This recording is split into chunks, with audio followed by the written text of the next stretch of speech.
Hello, my name is Benjamin Hart. I'm an American attorney and the Managing Director of Integrity Legal here in Bangkok, Thailand. As the title of this video suggests, we're discussing I-601 waivers. That's a waiver of inadmissibility to the United States. We're discussing this specifically in the context of a K-1 visa.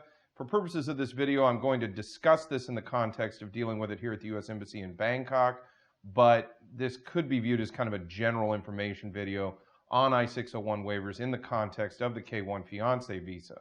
So, what are we talking about here specifically? Well, first of all, for those who are unaware, there are other videos on this channel where we discuss the K-1 fiancé visa at length. Suffice it to say for this video, it is a visa that is for the fiancé of an American citizen to come to the United States in order to get married and subsequently adjust status to permanent residence therein.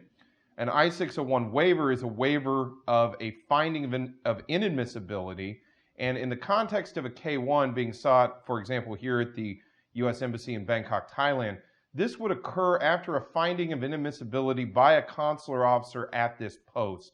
So a consular officer at the U.S. Embassy here in Bangkok or anywhere around the world, a consular officer who's adjudicating a visa application and makes a finding of inadmissibility. What is a finding of inadmissibility? Well, there are multiple grounds of inadmissibility that are laid out in the Immigration and Nationality Act of the United States, the INA, and basically some of the big ones we see over here are findings of inadmissibility for things like crimes involving moral turpitude, prior criminal activity.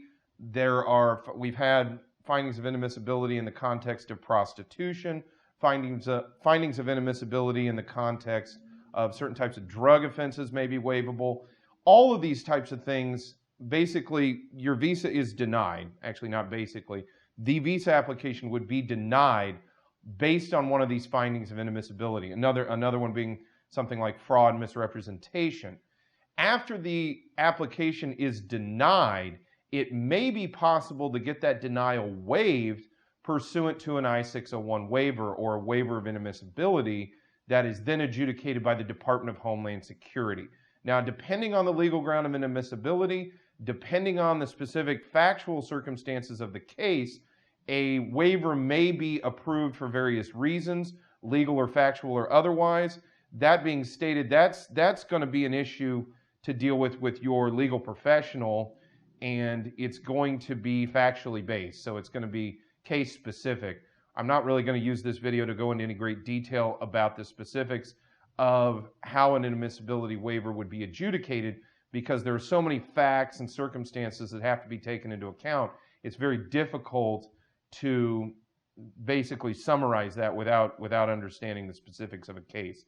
So to sum this video up, if one is denied for a K-1 visa, either here in Thailand or somewhere else, that may not be the end of the road. It may be possible to go ahead and be approved for an I-601 waiver. Another example that is coming in off the top of my head, overstay. Overstay in the United States can be a legal ground of inadmissibility, and there is a waiver remedy for that ground of inadmissibility if that waiver is approved.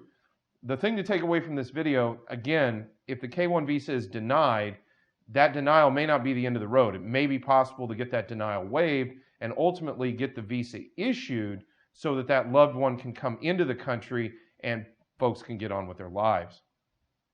We hope you found this video insightful. For those of you who are interested, we're trying to make videos to provide up-to-date information as soon as this information comes out.